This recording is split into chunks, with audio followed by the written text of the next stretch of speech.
Everyone, welcome to GS word classes. आज हम UPSC RO test series number 9 को discuss करते हैं।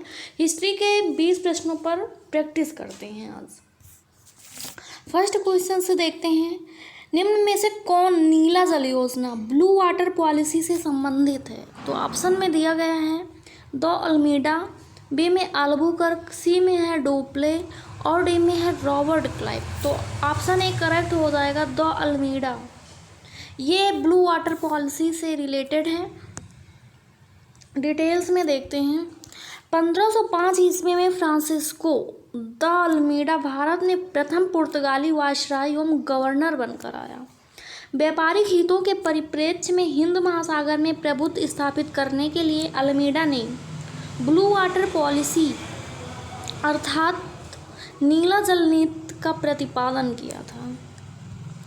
नेक्स्ट क्वेश्चन है, सूची फर्स्ट को सूची सेकंड से सुमेल कीजिए तथा दिए गए कोड को सही उत्तर में लिखिए। तो ऑप्शन में दिया गया में समुद्री यात्री दिया गया। ये बहुत ही आता है आरओ एग्जाम में मैचिंग करने के लिए, तो इसको मैचिंग करते हैं हम। फर्स्ट सूची में दिया गया है समुद्री यात्री और सेकंड में दिया गया देश, यानी कि किस देश से रिलेटेड था ये यात्री। इसको देखते हैं। तो फर्स्ट जो हो जाएगा वास्को डी गामा, यानी कि ये हो जाएगा, ये पुर्तगाल से रिलेटेड था। क्रिस्टोफर कोलंबस जो था वो स्पेन से रिलेटेड था, स्पेन से संबंध था, उसका स्पेन देश से था। और जो कैप्टन कुक वो ग्रेट ब्रिटेन से था और तस्मान जो था वो हॉलैंड से आया था। इसलिए थर्ड नंबर क्वेश्चंस को देखते हैं। पुर्तगालियों ने भारत में निम्नलिखित में से किस स्थान पर प्रथम दुर्ग का निर्माण किया था? ऑप्शन में दिया गया अजीदीव, बी में है कन्नानौर में, सी है कोचीन में, डी है गोवा में। ऑप्शन सी करेक्ट हो जाएगा कोचीन में। पुर्तगालियों ने भारत में प्रथम यूरोपीय दुर्ग का निर्माण अल्फांसो द अल्बुकर्क, इस समय वह गवर्नर नहीं था, द्वारा 1503 ईस्वी में कोचीन में कराया गया था। फोर्थ नंबर क्वेश्चंस को देखते हैं। बंगाल की निम्नलिखित फैक्ट्रियों में से एक जो पुर्तगालियों द्वारा स्थापित की गई थी वह थी। ऑप्शन में दिया गया है बांदेल, बी में चंसुरा, सी में है हुगली, डी में है श्री रामपुर। तो ऑप्शन सी करेक्ट हो जाएगा, हुगली ऑप्शन हो जाएगा। नेक्स्ट क्वेश्चंस को देखते हैं। एक सेकेंड। पुर्तगाली गवर्नर नीनो डू कुन्हा 1529 से 38 तक उसका जो था वो कार्यकाल था। उसने मद्रास के निकट सेंतहोमी और बंगाल में हुगली में पुर्तगाली बस्तियों स्थापित कर भारत के पूर्वी समुद्र तट की ओर पुर्तगाली वाणिज्य का विस्तार किया। 1534 ईस्वी में पुर्तगालियों ने बंगाल के शासक गियासुद्दीन महमूद शाह से सतगांव और चटगांव में अपनी फैक्ट्रियां स्थापित करने की अनुमति प्राप्त कर ली। इसके बाद जो है संपूर्ण बंगाल में अनेक पुर्तगाली बस्तियों की स्थापना की गई, जिसमें चटगांव, जिसे पुर्तगाली महान बंदरगाह के रूप में अभिहित करते थे, उनके द्वारा प्रयुक्त किया जा रहा था कि किंतु 16वीं सदी में सतगांव का पतन हो गया और उसके स्थान पर हुगली ने ले लिया। चिंसुरा में डचों ने गुस्तावुस किले का निर्माण कराया। श्री रामपुर डेनिस का प्रमुख केंद्र था। नेक्स्ट क्वेश्चन है, हुगली को बंगाल की खाड़ी में समुद्री लूटपाट के लिए किसने अड्डा बनाया हुआ था?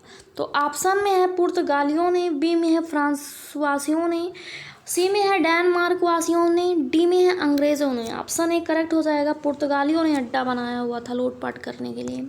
पुर्तगालियों द्वारा हुगली को बंगाल की खाड़ी में समुद्री लूटपाट के लिए अड्डे के रूप में इस्तेमाल किया जाता था।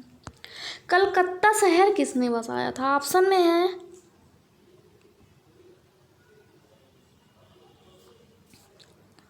तो इस ऑप्शन में गलत हो गया, वैसे इसका आंसर होगा जॉब चॉर्नॉक ने कलकत्ता शहर को बसाया था।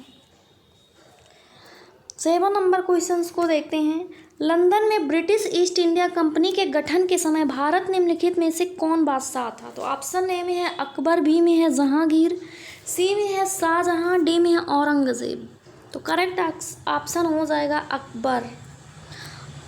ब्रिटेन के कुछ व्यापारियों ने पूर्व के देशों के साथ व्यापार करने के आशय से 1600 ईस्वी में एक कंपनी का गठन किया। इसका नाम governor and company of merchants of London trading in the east Indies रखा गया। इस दौरान भारत का बादशाह अकबर, जिसका जो है टेन्योर था वो 1556 यानी कि 1556 से 1605 तक उसका टेन्योर था। 8 नंबर क्वेश्चंस को देखते हैं। किस मुगल सम्राट के काल में इंग्लिश ईस्ट इंडिया कंपनी ने भारत में सर्वप्रथम कारखाना स्थापित किया? ऑप्शन में दिया गया अकबर, बी में जहांगीर, सी में शाहजहां, डी में है औरंगजेब। ऑप्शन भी करेक्ट हो जाएगा। जहांगीर के समय में भारत में सर्वप्रथम कारखाना स्थापित किया गया था इंग्लिश ईस्ट इंडिया कंपनी का। जहांगीर के शासनकाल में इंग्लिश ईस्ट इंडिया कंपनी ने सर्वप्रथम 1611 ईस्वी में मसूलीपट्टनम अथवा मछलीपट्टनम के अस्थायी कारखाना स्थापित किया। 1613 ईस्वी में सूरत में स्थापित कारखाना अंग्रेजों का प्रथम स्थायी कारखाना था। ब्रिटिश ईस्ट इंडिया कंपनी ने बम्बई किससे लिया था? तो ऑप्शन में दिया गया डचों से, बी में है फ्रांसीसियों से, सी में डेनिशों से, डी में पुर्तगालियों से। ऑप्शन डी करेक्ट हो जाएगा, पुर्तगालियों से। ब्रिटिश ईस्ट इंडिया जो है कंपनी ने बम्बई किससे लिया था? तो पुर्तगालियों से लिया था। डिटेल्स में देखते हैं explain. British east India company ने बम्बई पुर्तगालियों से ले लिया था। 1661 ईस्वी में इंग्लैंड के सम्राट चार्ल्स द्वितीय का विवाह पुर्तगाल की राजकुमारी कैथरीन से होने पर चार्ल्स के पुर्तगालियों द्वारा बम्बई को उपहार स्वरूप में प्रदान किया गया था, जिसे उन्होंने 10 पाउंड वार्षिक किराए पर 1668 ईस्वी में ब्रिटिश ईस्ट इंडिया कंपनी को दे दिया था। 10 नंबर क्वेश्चन को देखते हैं। निम्नलिखित में से किस वर्ष प्रयागराज उत्तर प्रदेश के किले पर अंग्रेजों का अधिकार स्थापित हुआ था?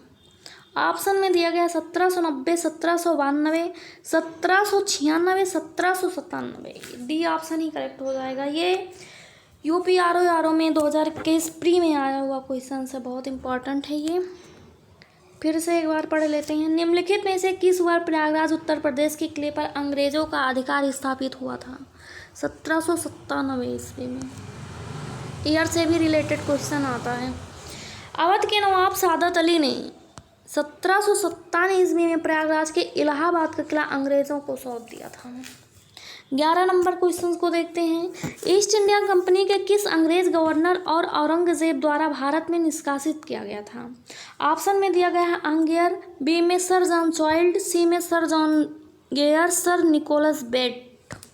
ऑप्शन भी करेक्ट हो जाएगा, sir John Child option correct हो जाएगा। ये बम्बई के अंग्रेज गवर्नर जॉन चाइल्ड ने 1688 ईस्वी में बम्बई और पश्चिमी समुद्र तट के बंदरगाहों को घेरा डाला तथा मक्का जाने वाले हज यात्रियों को बंदी बनाने का प्रयास किया।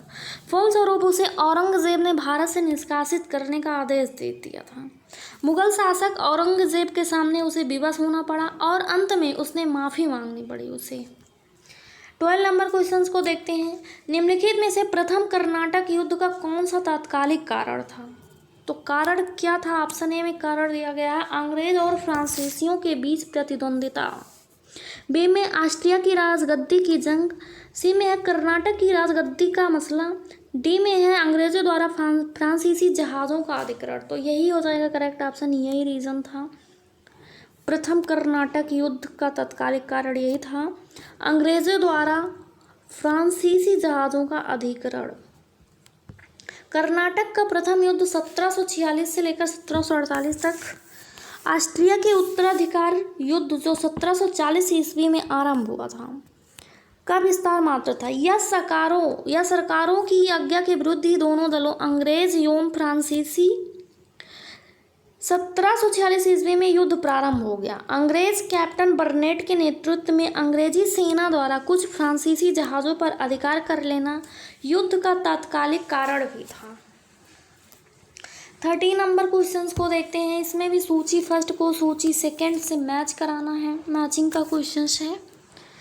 इसमें है प्रथम कर्नाटक युद्ध, तृतीय कर्नाटक युद्ध, द्वितीय कर्नाटक युद्ध, प्रथम मैसूर युद्ध। और सूची सेकंड में दिया गया पेरिस की संधि से अंत, ब्रिटिश की हार, अनिर्णायक युद्ध, एक्सला चैपल की संधि से अंत। तो इसमें हो जाएगा ए का हो जाएगा 4, एक्सला-चैपल संधि के अंत, यानी प्रथम कर्नाटक युद्ध का अंत एक्सला-चैपल संधि से अंत हुआ था।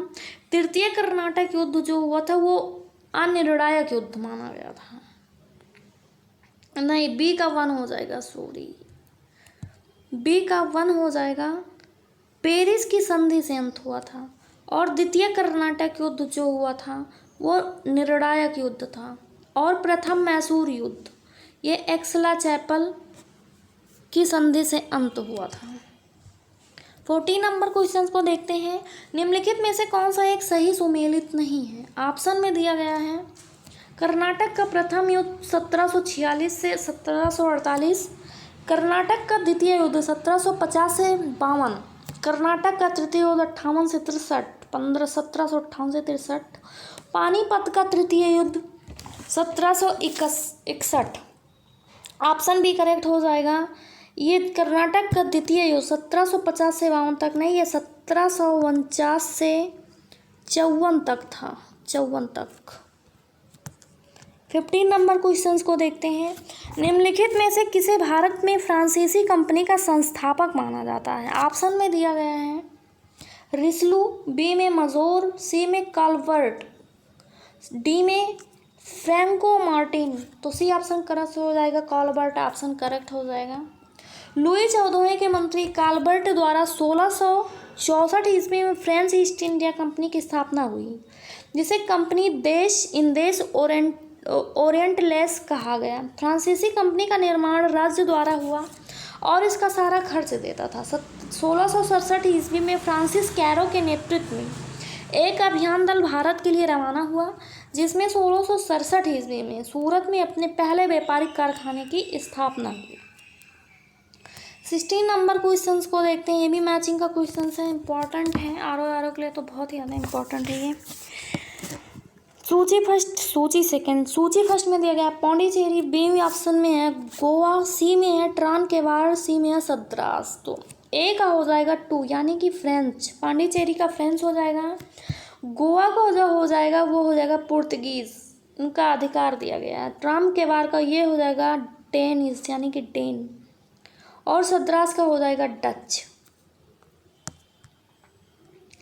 17 नंबर क्वेश्चन को देखते हैं। निम्नलिखित में से किन स्थानों पर डचों ने अपने व्यापारिक अड्डे स्थापित किए थे? ऑप्शन ए में है नागापट्टनम, चिंसुरा, मछलीपट्टनम, बी में है सूरत, भरूच, आगरा, सी में है कोचीन, अहमदाबाद, पटना। तो उपयुक्त में से सभी डी ऑप्शन करेक्ट हो जाएगा, सब पे किए थे।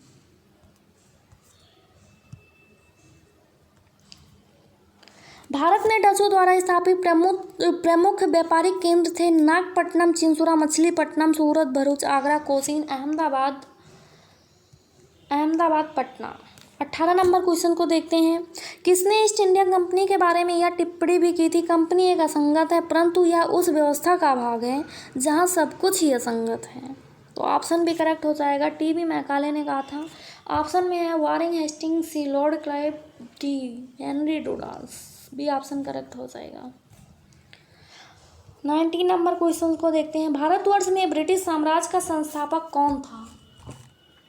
ऑप्शन में दिया गया है भारतवर्ष में ब्रिटिश साम्राज्य का संस्थापक कौन था? तो ऑप्शन में है वारिंग हेस्टिंग, बी में लॉर्ड एमहर्स्ट, सी में है लॉर्ड रॉबर्ट क्लाइव, डी में है लॉर्ड विलियम बेंटिंग्स। तो सी ऑप्शन करेक्ट हो जाएगा, Lord Robert Clive.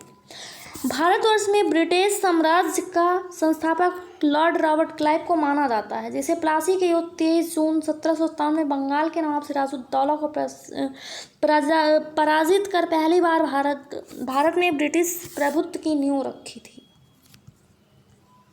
20 number question को देखते हैं। निम्नलिखित में से किसे स्वर्ग से उत्पन्न सेना नायक कहा गया है? ऑप्शन में है अल्बुकर्क, बी में है रॉबर्ट क्लाइव, सी में है फ्रांसिस डुप्ले, डी में लॉर्ड कॉर्नवालिस। तो ये बी ऑप्शन करेक्ट हो जाएगा। क्लाइव को कहा गया, रॉबर्ट क्लाइव को। क्लाइव एक सैनिक के रूप में जन नेता था। विलियम पिट का यह कथन है कि वह स्वर्ग से उत्पन्न सेना नायक था, ए हेवन बोर्न जनरल था।